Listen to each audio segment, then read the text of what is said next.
A little book that is entertaining, thought provoking, and more from Atlantic staff writer James Parker. Welcome back to Techstination. I'm Fred Fishkin. The book is titled, you have to love this, Get Me Through the Next 5 Minutes, Odes to Being Alive. Hi, James. Hi, Fred. Thank you for having me. Well, a pleasure. Congratulations on this book. So many wonderful nuggets. We'll call Thank them you. odes because that's what they are. Tell us how this came about. Well, I started writing these odes for the Atlantic and in the inside back page of the Atlantic. Um, and I wasn't sure what to call them at first. I didn't really know what they were. They were just these kind of little effusions in prose. But my editor said, "Why don't we call them odes?" And at that point, the sort of the mission kind of came into focus a little bit, and they became these pretty short kind of exercises in not always gratitude, but appreciation, investigation, a way of getting under the skin of reality, if possible, in quite a short time. So that's what they are.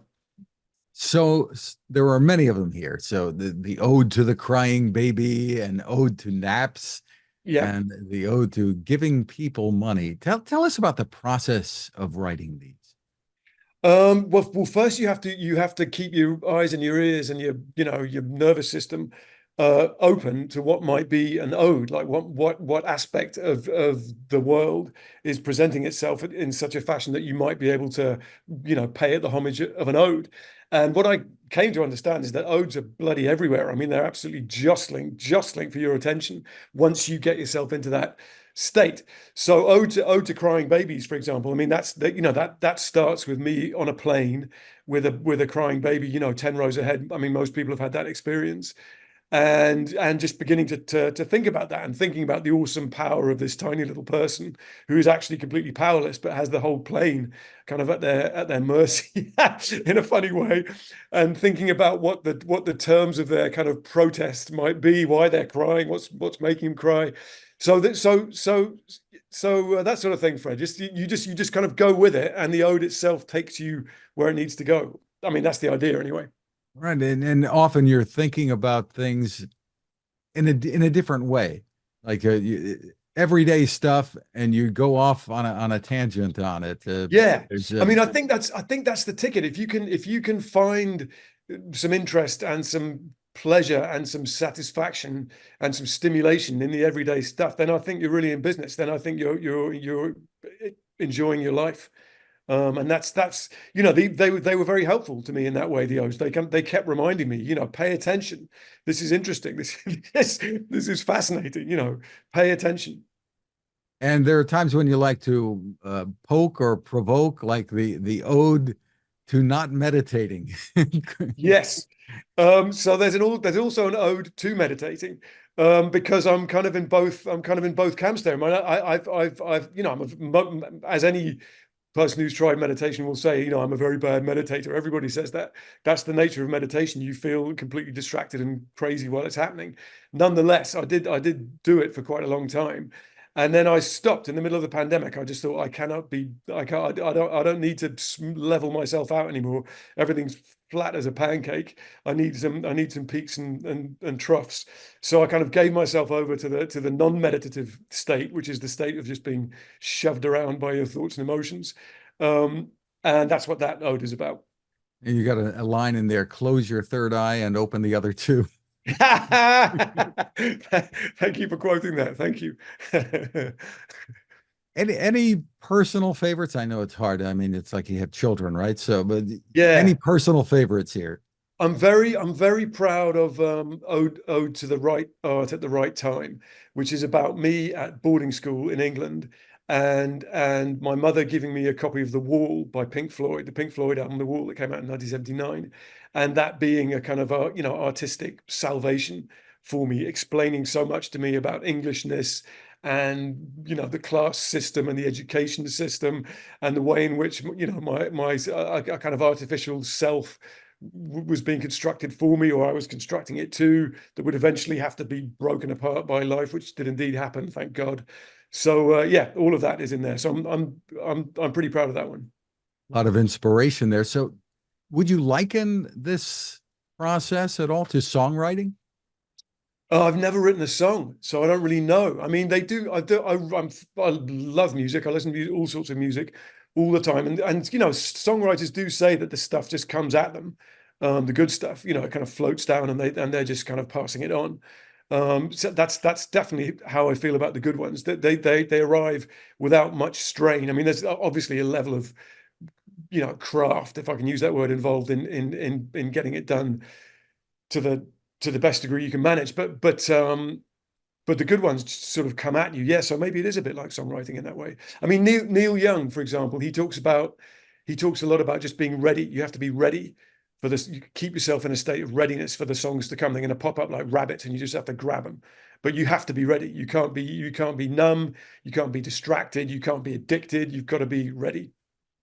Yeah, I think Paul Simon said his latest album, The Seven Psalms, it came to him when he was sleeping. Right, right, right. That has not happened to me. No odes have come in dreams.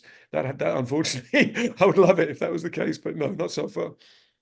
But you invite readers here to write odes of their own. Yeah. What are the secrets to doing that?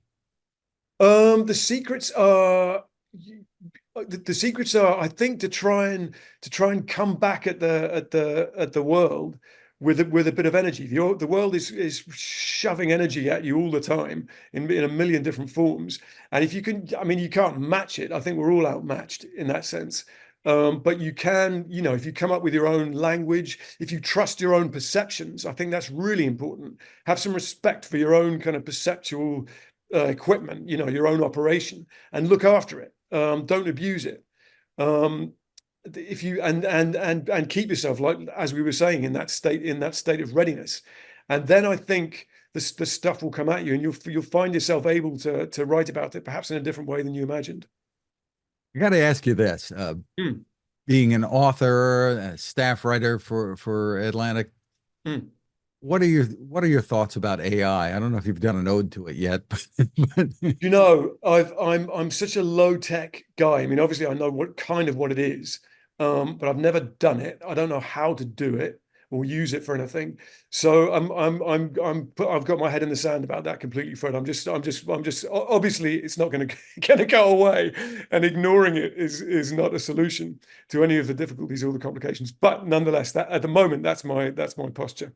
do you think if you saw an ode that was written by a generative AI tool that you'd recognize it as being That's the not question, isn't human? it? I like to think I would, but I don't know. I don't know. I mean, we're all capable of being hoodwinked by this stuff. Tell us a bit about the long-term project you've been involved with there up in Boston, the Black Seed Writers Group. Oh, thank you for asking. Yeah, so that's a writers group for homeless, transitional, and recently housed writers. That's the rubric. The key word there is transitional, people who are on the move between one state and another. This is a Um, long-term thing. You've been at this for some time. Yeah, I've been at this for 13 years. And we do it every Tuesday in the basement of a cathedral here in Boston. We meet and we write. And my kind of spiel is that it's not therapy, it's not a ministry, it's not social work, it's not a classroom, it's a space to write. So then it becomes a question of holding that space and maintaining the boundaries and making sure that it's a place that people trust enough to write what's most important to them in there. And then we collect the stuff and we do a lot of publishing. We have a magazine called The Pilgrim. You can find that online. Um, so yeah, it's a huge part of my life, and I love it, and I love the writers. What have we learned about? I mean, people have a certain perception of homeless people. They don't necessarily think of them as writers.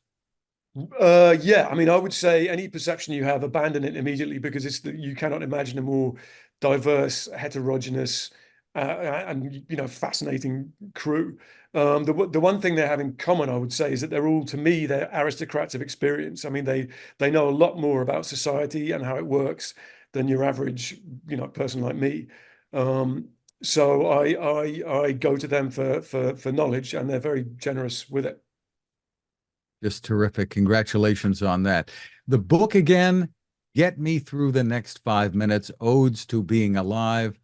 James Parker, congratulations on all of your wonderful work, and thank you for spending time with us. I so appreciate it, Fred. Thank you for having me on Techstination.